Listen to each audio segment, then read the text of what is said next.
اعوذ باللہ من الشیطان الرجیم، بسم اللہ الرحمن الرحیم۔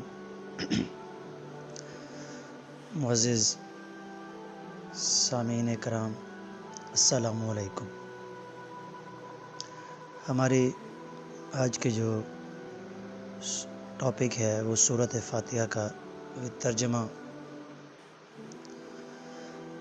پڑھنا اور اس کی تفسیر ہے۔ سورۃ فاتحہ قرآن کریم کی سب سے پہلی سورت ہے۔ بطور مسلمان ہمیں صرف قرآن کو محض تلاوت کی حد تک نہیں بلکہ اس کا ترجمہ پڑھ کر سمجھنا چاہیے کہ اللہ تعالی ہم سے اپنے اس مقدس کتاب میں کیا بیان کر رہا ہے اور کیا کچھ اس میں اللہ تعالیٰ نے ہمارے لیے، ہماری ہدایت کے لیے راز چھپائے ہیں۔ تو چلے آئیے سورہ فاتحہ کی تلاوت کرتے ہیں اور پھر اس کا ترجمہ پڑھتے ہیں۔ اعوذ باللہ من الشیطان الرجیم، بسم اللہ الرحمن الرحیم۔ الحمد للہ رب العالمین، الرحمن الرحیم، مالک یوم الدین، ایاک نعبد و ایاک نستعین، اہدنا الصراط المستقیم، صراط الذین انعمت علیہم غیر المغضوب علیہم ولا الضالین، آمین۔ سب تعریف اللہ تعالیٰ کے لیے ہے جو تمام جہانوں کا پالنے والا ہے، بڑا مہربان، نہایت رحم کرنے والا، بدلے کے دن یعنی قیامت کا مالک ہے۔ پہلے ہم ان 3 آیات کی تھوڑا سا وضاحت کرتے ہیں۔ پہلی آیت میں الحمدللہ رب العالمین یعنی تمام تعریفیں اللہ کے لیے ہیں یا اس کے لیے خاص ہیں، کیونکہ دیکھیں میرے بھائی، تعریف کا اصل مستحق اور سزاور تو صرف اللہ تعالیٰ کی ذات ہے۔ باقی انسان میں کیا ہے؟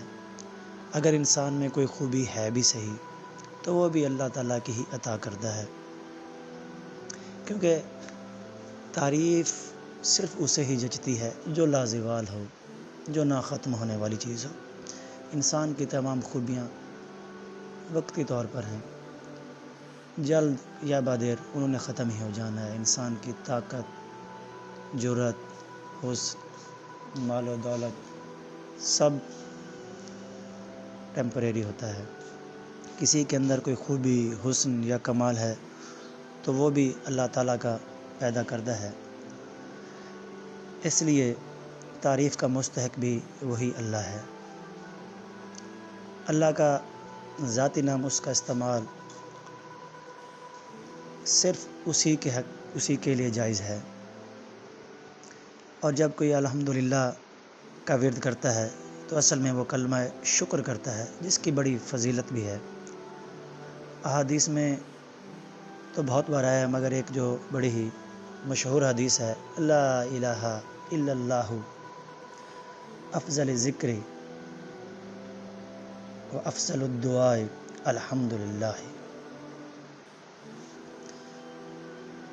الحمدللہ اصل میں میزان کو بھر دیتا ہے، ٹھیک ہے۔ اور دوسری جو آیت ہے الرحمن الرحیم، تو اس میں اللہ تعالیٰ کی دوسری صفت بیان کی جاتی ہے کہ بڑا مہربان، نہایت رحم کرنے والا ہے۔ اس آیت سے ہمیں یہ سمجھ میں آتا ہے کہ اللہ تعالیٰ نے یہ خود ہی بیان کیا ہے کہ اللہ تعالیٰ کی یہ صفت ہے کہ وہ بڑا مہربان اور نہایت رحم کرنے والا ہے۔ اس آیت سے ہمیں ایک ڈھارس، ایک دلاسا ملتا ہے کہ اللہ تعالیٰ نے بھی اپنی یہ صفت بیان کی ہے جو گناہ گاروں کے لیے خاص طور پر، یہ ایک بہت ہی ڈھارس بندھانے والی آیت ہے کہ اللہ تعالیٰ بڑا مہربان ہے، نہایت رحم کرنے والا ہے، کہ انسان جتنے بھی گناہ کر چکا ہو اس کے باوجود اگر سچے دل سے اللہ سے معافی مانگ لے، توبہ کر لے، تو اللہ پلک جھپکتے اس کے تمام گناہ معاف فرما دیتا ہے، اور یہ ایک بہت بڑا ریلیف ہے۔ ورنہ جو آج کل ہمارے حالات چل رہے ہیں تو یہ ہمارے لیے بڑا مشکل ہو جاتا۔ اور اگلی آیت جو ہے کہ مالک یوم الدین، کہ اللہ بدلے کے دن یعنی قیامت کے دن کا مالک ہے۔ بہرکیف ہم میں سے کوئی بھی اس دن سے بچ نہیں سکتا، اور یہ دن اٹل ہے، یہ ہو کے رہنا ہے، یہ لازمی ہو کے رہنا ہے۔ اور اس دن بہت سے لوگ خوش ہوں گے، بہت سے لوگ اپنے کیے پر پچھتائیں گے، جنہوں نے اچھائیاں کی ہیں، نیکی کی ہے، اپنے نفس کے خلاف لڑے ہیں، وہ جنت میں جائیں گے، اور جو گناہ گار ہیں ان کو دوزخ میں ڈالا جائے گا۔ اور یہ ہر مسلمان کے لیے بھی ضروری ہے، اور یہ ایمان کے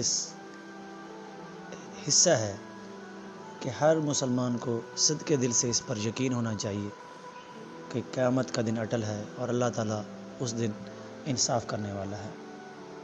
اگلی آیت ہے ایاک نعبد و ایاک نستعین، ہم صرف تیری ہی عبادت کرتے ہیں اور صرف تجھ ہی سے مدد چاہتے ہیں۔ یہ بڑا سمجھنے والا اور بڑا ہی اہم پوائنٹ ہے کہ جب ایک انسان کہہ دیتا ہے کہ ہم صرف تیری ہی عبادت کرتے ہیں اور صرف تجھ ہی سے مدد چاہتے ہیں، تو ہمارے ذہن میں ایک ہی بات آتی ہے کہ یہ جو ہندو ہیں یا بدھ مت یا جو بھی ہے، جو آگ کی پوجا کرتے ہیں، بتوں کی پوجا کرتے ہیں، شاید ان کے اور ہمارے درمیان میں ایک لائن کھینچی جا رہی ہے، لیکن یہ بھی اس میں شامل ہے، مگر اس کے ساتھ کچھ اور بھی ہے۔ وہ کیا ہے؟ عبادت صرف یہ نہیں ہے کہ صرف نماز پڑھ لینا، یا جس کے آگے آپ جھک جاتے ہیں آپ اس کے آگے سمجھ لیں بس سجود ہو گئے۔ آج کل ہم نے مسلمانوں میں بھی بہت سی بدعتیں پیدا ہو چکی ہیں، اب ہمیں اللہ پر یقین نہیں رہا، ہم مدد کے لیے لوگوں کی طرف دیکھتے ہیں، پیسے کی طرف دیکھتے ہیں، اور پھر پیسے کے بل بوتے پر ہم سب کچھ کر گزرنے کو تیار ہو جاتے ہیں، رشوت دے کر یا پھر لوگوں کی سفارشیں کرا کر۔ کبھی بھی ہم نے بہت ہی کم، تقریباً 99% لوگ اب ایسے ملیں گے جن کو اس بات پر یقین نہیں ہوگا کہ ہم صرف اللہ سے مدد مانگیں۔ بہرکیف ہر انسان دعا بھی مانگتا رہتا ہے، نماز بھی، اور ساتھ رشوت بھی دے رہا ہے، ساتھ سفارشیں بھی کرا رہا ہے، لوگوں کے آگے جھک رہا ہے، امیروں کے آگے جھک رہا ہے، غریبوں پر ظلم کر رہا ہے، غصے دکھا رہا ہے۔ تو ان سب سے رکنا پڑے گا۔ جب کہہ دیا کہ تیری ہی عبادت، تو بس اسی کے آگے جھکنا ہے، اور تجھی سے مدد ہے تو بس اللہ سے ہی مدد مانگنی ہے۔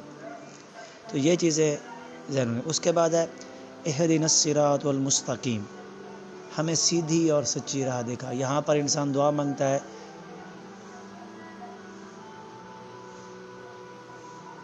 کہ اللہ تعالیٰ ہمیں سیدھی اور سچی راہ دکھا، وہ جو تو چاہتا ہے، جس پر تو چاہتا ہے کہ ہم لوگ چلیں۔ کون سی راہ؟ صراط الذین انعمت علیہم، ان لوگوں کی راہ جن پر تو نے انعام کیا ہے، کہ نیک لوگ جن کے بارے میں بشارت ہے کہ یہ جنتی ہیں، یہ جنت میں جائیں گے۔ اور ساتھ یہ بھی غیر المغضوب علیہم ولا الضالین، ان کی نہیں جن پر غضب کیا گیا، جو بہکائے گئے، گمراہ ہوئے، جہالت میں پڑے رہے، جنہوں نے گناہ کیے، ان سے پناہ مانگی گئی ہے۔ تو اگر ہم اس صورت کو دیکھتے ہیں تو بڑی ہی فضیلت والی صورت ہے، پہلی صورت ہے، اور اس کے بارے میں بہت سی جگہ پر بیان بھی ہوا ہے، اور ایک بڑا آزمودہ، خود میرا بھی آزمایا ہوا اس کا ایک نسخہ ہے کہ آپ 41 دن تک صبح کی نماز کے بعد 41 مرتبہ سورۃ فاتحہ کی تلاوت کر کر پانی پر پھونکیں، اور وہ پانی پی لیا جائے، یا جو بھی آپ کے گھر میں مریض ہے اس کو پلا دیا جائے، تو ضرور ضرور ضرور شفا ملے گی۔ دعا ہے کہ اللہ تعالیٰ ہمیں صحیح معنی میں قرآن کو پڑھنے اور سمجھنے کی توفیق عطا کرے، اور جو اللہ تعالیٰ نے قرآن میں ہمیں حکم دیا ہے ان پر صدقے دل سے عمل کرنے کی توفیق دے۔ اور ان پر میرے بھائیوں، میرے چینل کو سبسکرائب کرنا نہ بھولیے گا، اور نیکسٹ ویڈیو میں بناؤں گا سورۃ البقرہ سٹارٹ کریں گے، اور اس کی 5 آیات کر کے ہم ویڈیوز بناتے جائیں گے۔ میری ویڈیوز کو لائک کریں، کمنٹ کریں اور شیئر کریں۔ اللہ نگہبان۔